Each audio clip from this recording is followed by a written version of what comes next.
USS Sterett was a Benham-class destroyer named after Andrew Sterett, an early American naval officer who rose to fame during the Barbary Wars. Her keel was laid down on December 2, 1936, at the Charleston Navy Yard in North Charleston, South Carolina, and she was launched almost 2 years later in 1938. Overall, Sterett was 341 feet in length, had a beam of 35 feet, and displaced 1,500 tons. She was equipped with a main battery of 4 5-inch 38-caliber dual-purpose guns that were mounted individually along the center line of the ship. Her 2 forward 5-inch guns were housed in enclosed mounts, while her 2 aft guns were initially located in open mounts. However, as they were equipped with ammunition hoists that were fed from a handling room below each gun, just like the forward enclosed mounts were, they too were enclosed during an overhaul in 1941. Sterett was initially equipped with 16 torpedo tubes, which were arranged in 4 quadruple mounts that were located amidships. She had a pair of these on each broadside. She had 2 depth charge racks that were located on her stern, and for air defense, she had 4 single-mounted 50-caliber machine guns. Sterett had the typical power plant of a pre-war U.S. destroyer, 3 oil-fired boilers and 2 geared turbines that turned 2 propeller shafts. Rated for just over 49,000 shaft horsepower, she could cut through the sea at 37 knots. She had a cruising range of 6,500 nautical miles at 12 knots and had a peacetime complement of 184 officers and enlisted men. Sterett was commissioned into the fleet on August 15, 1939, and got underway in late October for her shakedown cruise in the Gulf of Mexico. She was back at Charleston by mid-December for a post-shakedown overhaul before departing in early May for the Pacific.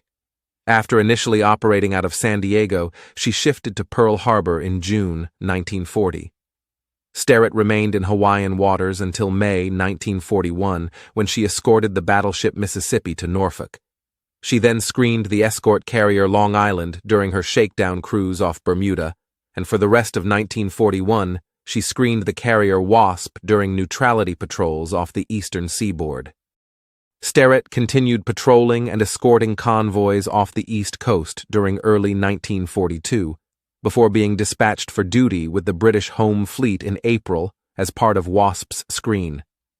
British naval strength in the North Atlantic had been weakened considerably by the need to send units elsewhere, and Wasp, as well as the battleship Washington and heavy cruiser Wichita, were requested to help counter heavy surface elements of the German Navy that were based in German-occupied Norway.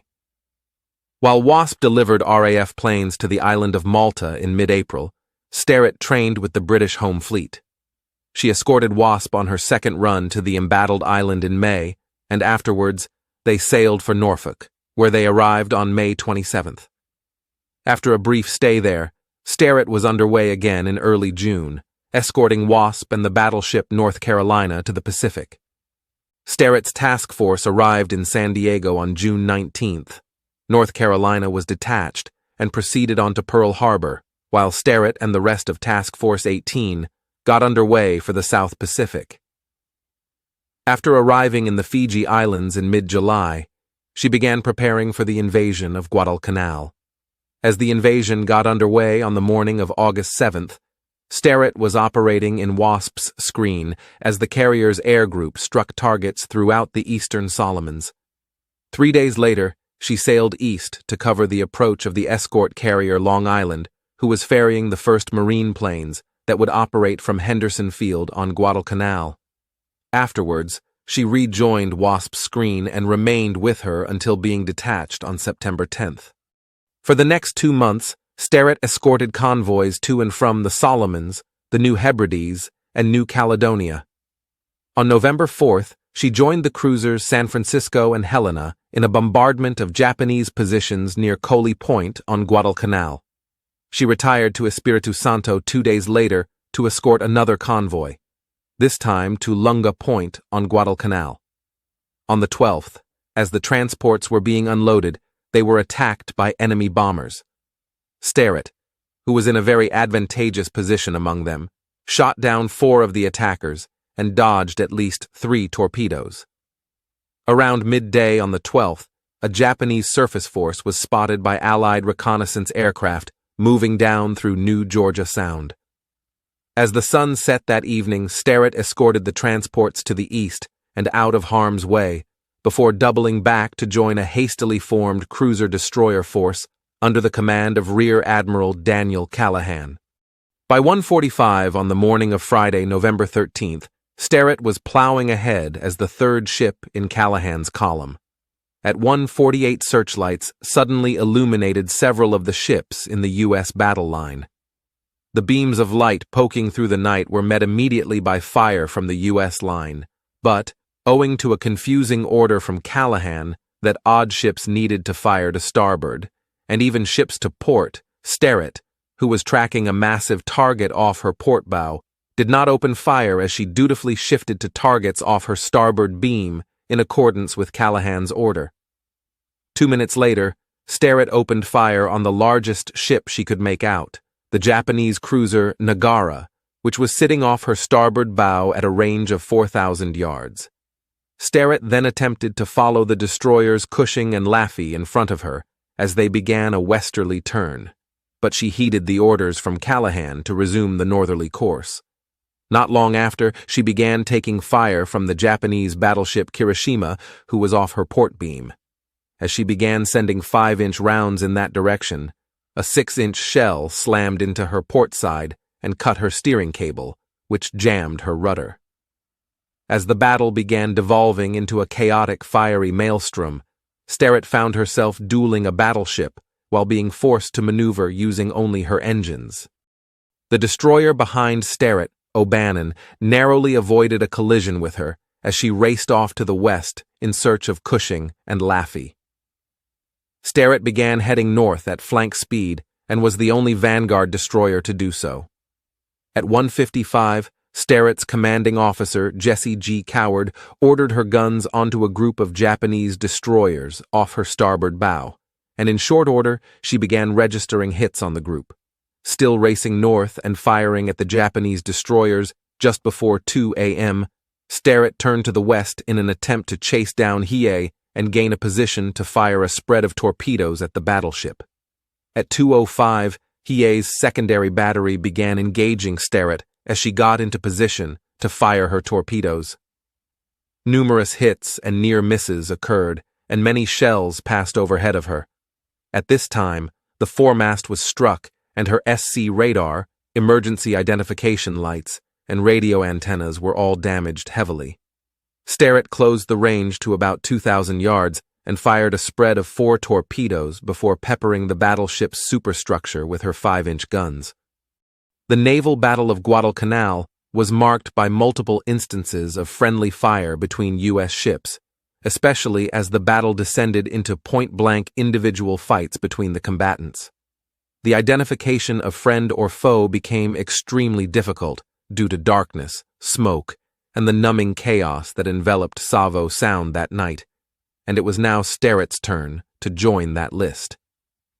As her fish raced toward Hiei, Sterett's men witnessed one, possibly even 2, strike a destroyer they believed was Japanese.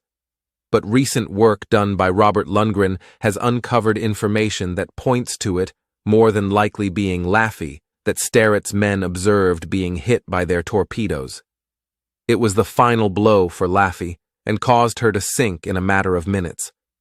Her 2 remaining fish continued on and struck Hiei on her starboard side underneath her No. 3 turret. They were the final blows that the battleship would receive from U.S. surface units. At 2:10, Sterett checked her fire and withdrew to the east.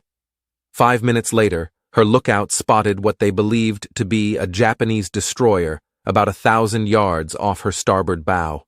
She immediately fired 2 torpedoes, and her 5-inch battery got to work as well. It turned out to be the destroyer Aaron Ward, who had been a part of Callahan's rear destroyer unit. Thankfully, Sterett's torpedoes passed in front of Aaron Ward, but her 5-inch battery was observed to have scored several hits on the friendly destroyer.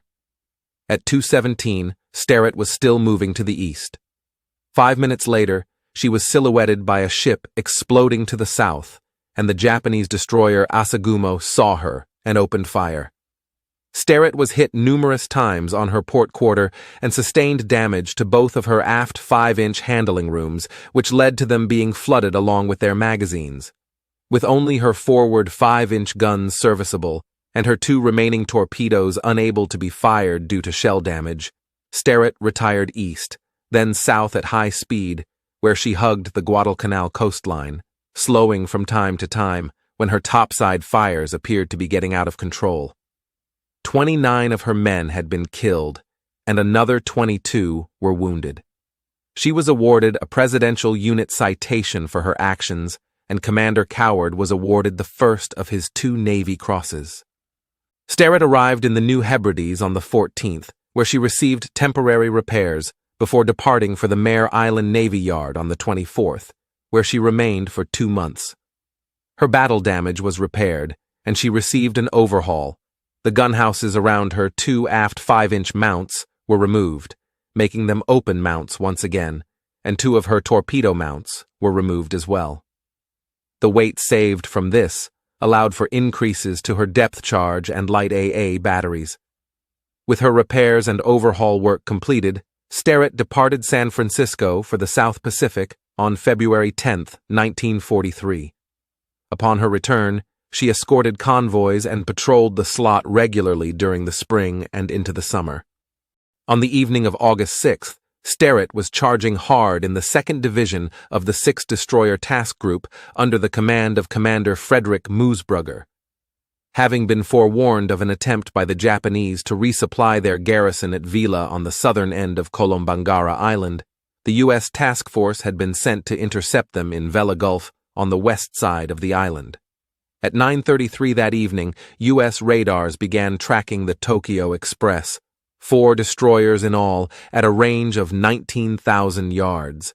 The first group of U.S. destroyers, Dunlap, Craven, and Maury, maneuvered themselves onto a parallel course to that of the oncoming Japanese ships, and at 9:40 they let loose a spread of 24 torpedoes from only a few thousand yards away.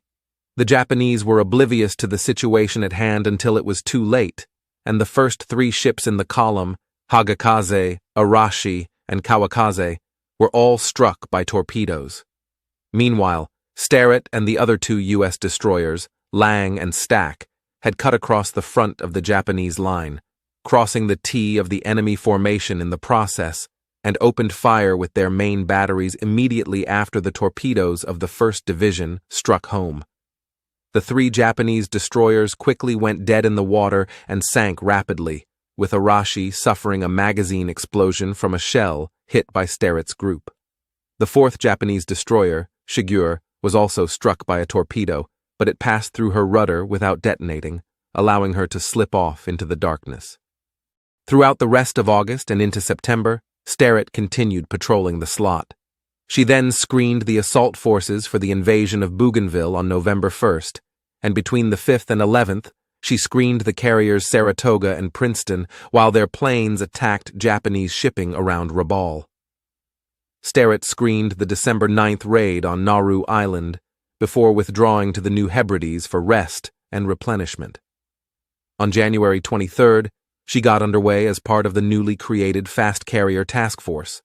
From late January to mid-March, Sterett covered the carriers of her group as they conducted strikes throughout the Marshall, Caroline, and Mariana Islands, including Operation Hailstone in mid-February.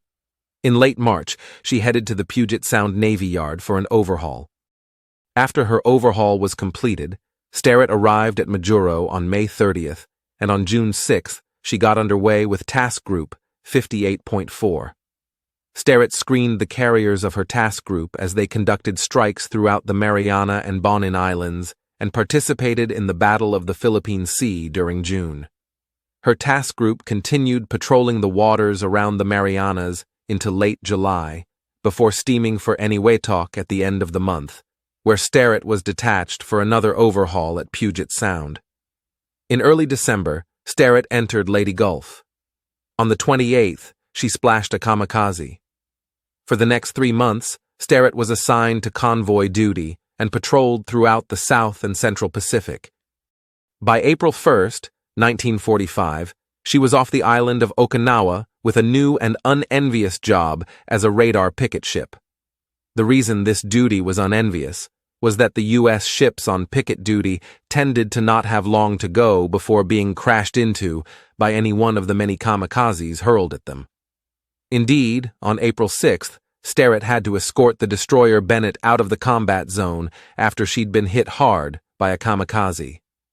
3 days later, on the 9th, Sterett suffered the same fate. While at Picket Station No. 4, northeast of Okinawa, 5 enemy planes swooped in on her. The first was driven off, the second was splashed by her main battery, but the third, though battered by her barrage, pressed home its attack and smashed into Sterett's starboard side at her waterline. Her steering was knocked out, and she lost power to all guns and directors. Her communications were also down, and her forward fuel tanks had been ruptured. But even with all this going on, her 40mm and 20mm gun crews kept at it and managed to bring down a 4th attacker. She retired with the destroyer minesweeper Jeffers providing anti-aircraft cover. Following temporary repairs, she steamed to Puget Sound, where she remained until August 1945, when she shifted to Pearl Harbor. On September 25th, she got underway as part of the screen for Mississippi, North Carolina, and Enterprise as they headed for the East Coast. She arrived in New York on October 17th and was decommissioned there on November 2nd. Her name was struck from the Naval Vessel Register in February 1947, and she was sold in August of that year and broken up soon after. Sterett was awarded 12 battle stars for her World War II service. Thank you for watching, and as always, if you enjoyed this video, please hit the like button, comment, and subscribe. It really helps us out, and we greatly appreciate it. And again, thank you for all your support over the last year. It really means a lot.